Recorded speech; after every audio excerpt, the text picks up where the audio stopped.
उसके हाथ से बहुत ज्यादा ब्लीडिंग हो रही थी। लेकिन तभी हम देखते हैं कि एक आदमी पीछे से आकर उसके हेड को एक कपड़े से कवर करके उसे पकड़ लेता है और साथ ही एक दूसरा आदमी गन से उसके सर पे वार करके उसे बेहोश कर देता है। फिर दोबारा से हम उसी लड़की को देखते हैं जिसे किसी बेसमेंट में बांधा हुआ था और उस जगह पर कोई रिचुअल या कह सकते हैं कि कोई ब्लैक मैजिक हो रहा था। और जब उस लड़की के फेस से कपड़ा हटाया जाता है तो वो देखती है कि उसके फादर उसके सामने खड़े हुए हैं। यानी इस जगह पर उसे लाने वाले कोई और नहीं बल्कि उसके फादर हैं, जिन्होंने उन लोगों की मदद से उसे किडनैप करके यहाँ बंधवाया था। ये लड़की बार बार अपने फादर को कहती है कि उसने अपनी मदर से मिलना है, लेकिन उसके फादर कहते हैं कि इसने अपनी माँ को मार डाला है और ये बात उसे खुद भी पता है। वहाँ एक बूढ़ी औरत भी थी जो सारी सिचुएशन को देखते हुए उस आदमी को ऑर्डर देती है कि वो अपनी बेटी को जलाकर मार डाले। ये बूढ़ी औरत किसी शैतानी किताब में लिखी गई इंस्ट्रक्शंस को फॉलो कर रही थी और फिर वो आदमी ऐसा ही करता है। वो अपनी बेटी के ऊपर पेट्रोल छिड़कता है। उसकी बेटी बार बार अपने फादर को ऐसा करने से मना करती है, लेकिन जब उस लड़की को जलाने के लिए आग लगाई जाती है तो उसका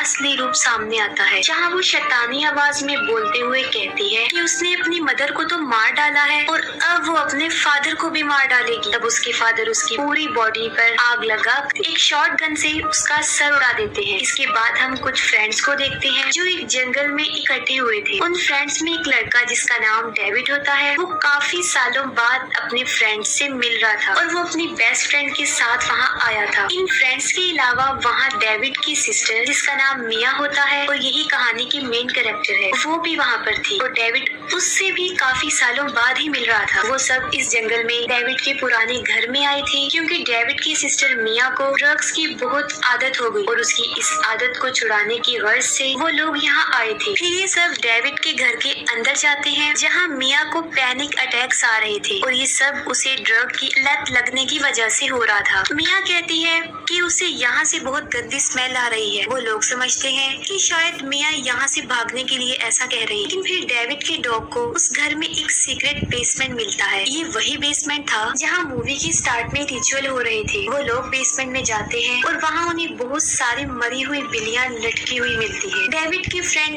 एरिक को वहाँ एक बुक भी मिलती है जिसे वायर्स के साथ बांधकर लॉक किया गया था ताकि कोई भी इसे ओपन ना कर सके और ये बुक भी वही थी जिसे देख के वो बूढ़ी औरत रिचुअल परफॉर्म कर रही थी। एरिक उन वायर्स को काट कर उसमें लिखे गए वर्ड्स को पढ़ता है। उस बुक में क्लियरली लिखा गया था कि अगर इसमें लिखे गए वर्ड्स को पढ़ा गया या लिखा गया तो हेल का डोर ओपन हो जाएगा और वहाँ से एक शैतान हमारी दुनिया में आ जाएगा। लेकिन एरिक इस बात को इग्नोर करके उन वर्ड्स को रीड करता है और यहाँ हम नोटिस करते हैं कि एरिक जैसे जैसे उन वर्ड्स को पढ़ता जा रहा था कोई इनविजिबल पावर मिया के करीब आ रही थी और उसके लास्ट वर्ड पढ़ने पर वो पावर मिया के बहुत ज्यादा करीब आ जाती है, जिसकी वजह से मिया को वॉमिट हो जाती है। फिर उसी वक्त जंगल में मिया किसी लेडी का गोश्त देखती है जो उसे अपनी तरफ बुला रहा था। मिया को ये चीज काफी अजीब लगती है और वो वापस घर के अंदर चली जाती है और वो कार की चाबी लेकर बड़ी तेजी से वहाँ से निकल जाती है। मिया बहुत तेजी से गाड़ी चला रही थी और मिया को दोबारा से उस औरत का भूत सड़क के बिल्कुल बीच में खड़ा हुआ नजर आता है, जिससे मिया की कार का एक्सीडेंट हो जाता है। इस एक्सीडेंट की वजह से मिया बेहोश हो जाती है और जैसे ही उसे होश आता है वो कार से बाहर आ जाती है और जब वो कार से बाहर होती है तब ऐसा फील होता है कि जैसे कोई उसका पीछा कर रहा है। तब मिया वहाँ से भागती है, लेकिन वही इनविजिबल पावर वहाँ के ट्रीज और उनकी ब्रांचेस पर अपना कंट्रोल कर लेती है, जिनकी मदद से वो मिया को बुरी तरह जकड़ लेती है। और फिर हम इस शैतान का असली रूप देखते हैं जो काफी डरावना था। शैतान के मुंह से एक ब्लैक लिक्विड निकलता है जो मिया के अंदर चला जाता है और मिया अब पूरी तरह इस शैतान के कब्जे में आ चुकी थी।